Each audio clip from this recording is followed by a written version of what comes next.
Наурыз мейрамы көне дәстүр сабақтастығының белгісі саналатын ұлттық мәдениетіміздің қайта түлеген ерекше мерекесі. Халық арасында бұл мереке жыл бойы ынтымақ пен бірлік, молшылық пен сәттілік әкеледі деген сенім бар.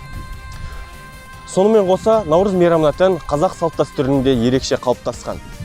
Бүгін біз сізбен сыр жұртшылығының қазақ салт дәстүрінен қаншалықты хабары бар екенін бірге білетін боламыз. Ендеше бізбен бірге болыңыздар. Сүйек жаңғырту деген дәстүрді естуіңіз бар ма? Сүйек жаңғырту деген алыстап кеткен туысқан ба, туысқан емес негізі. Алыс туысқандардың қызы алысып, сосын жаңадан отау құрғызып, сосын қайта жақындасты. Өте дұрыс, керемет. Біздің ұлттық тағамнан ауыз тиіңіз. Рахмет көп мерекеңізбен. Келе жатқан 22 наурыздың мерекеңіз құтты болсын. 1 минут уақытыңыз алсақ, ай өтпесеңіз. Жалпы қазақ халқында салт дәстүрлер өте көп. Солардың ішінде жиен құйрық, яғни жиендік жасау деген салт дәстүр бар. Жалпы қалай түсінесіз соны? Жиендік, енді үйіңізге қыздан туған немере келмей ма? Сол келіп, алам деген затын алатын болса, нағашысына келіп, сол жиендік, не дейді? Жиендік жасау. Нағашысы қарсылық танытпау. Қарсылық танытпау керек. Жиен не сұраса да беру керек. Жиеннің назасы, назы бар, енді назы жаман дейді ғой. Сол жиеннің орындау керек. Өте жақсы, керемет. Тағамнан ауыз тиіңіз. Мерекеңізбен. Қабыл болсын. Мерекені жақсылап қарсылаңыз. Ерулік дәстүрін қалай түсінесіз? Жалпы білесіз бе ол дәстүрді? Естуіңіз бар ма? Жоқ, естімедім. Ерулік деген дәстүр жақыннан көшіп келген отбасына сол жерде көршілері бұрыннан тұратын жақындастыру, жақсы сыйласу мақсатында өздерінің ұлттық тағамдарын қойып, жалпы сый құрмет көрсетеді. Соны ерулік деген дәстүр деп айтады. Ендеше біздің тараптан бір тапсырма болсын. Қазақ халқының ұлттық ойыны ләңгі. Осыны бір көрсеңіз. Баяғыда ойнадық қой кезінде. Көрейік енді.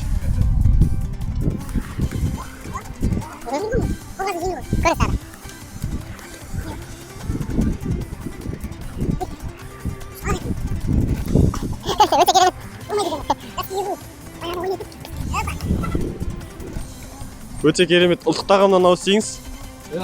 Ауыз Сүйек жаңғырту деген дәстүрі бар. Естулеріңіз бар ма?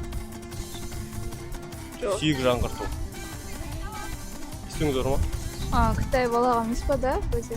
Жоқ, сүйек жаңғырту деген негізі алыстап кеткен туысқандарды қайта жақындастыру, яғни алыстан қыз алысып, қыз берісіп, отау құрғызып, қайта туысқандарды қайта жақындастыру деп аталады. Қайта туысу өте. Біліп жүріңіздер, мерекелеріңізбен ұлттық тағамнан ауыз тиіңіздер. Қазақ халқында салт дәстүрлер өте көп. Өзіңіз жақсы білетін шығарсыз. Солардың ішінде сүйек жаңғырту деген дәстүр бар. Соны қалай түсінесіз? Араласпай кеткен үлкен ата-бабаларымыз жаңғыртып атады ғой, сондай тұқым қалмаған. Алыс кеткен туысқандарды қайта жақындастыруды де дәл сондай. Өте керемет. Ұлттық тағамнан ауыз тиіңіз. Ойбай, қабыл болсын. Мерекеңіз құтты болсын. Жақсылап қарсаңыз. Көп рахмет сізге. Ерулік деген дәстүр бар. Естіп көрдіңіз бе? Сізді естірім бірінші. Жалпы ерулік деген дәстүр бұл жаңадан қоныс аударған отбасыны сол бұрыннан тұратын көршілері жақындастыру мақсатында өздерінің ұлттық тағамдарын қойып, қонақжайлық танытады. Оны ерулік деген дәстүр деп айтылады. Енді бізде қазақ халқының өзінің ұлттық ойыны ләңгі деп. Ойнап көрген боларсыз. Көргенбіз ғой, бала кезде. Бала кезде. Соны бір тағы бір қайталап көрсеңіз. Көрейік апсыз. Елгезек ішке дейін.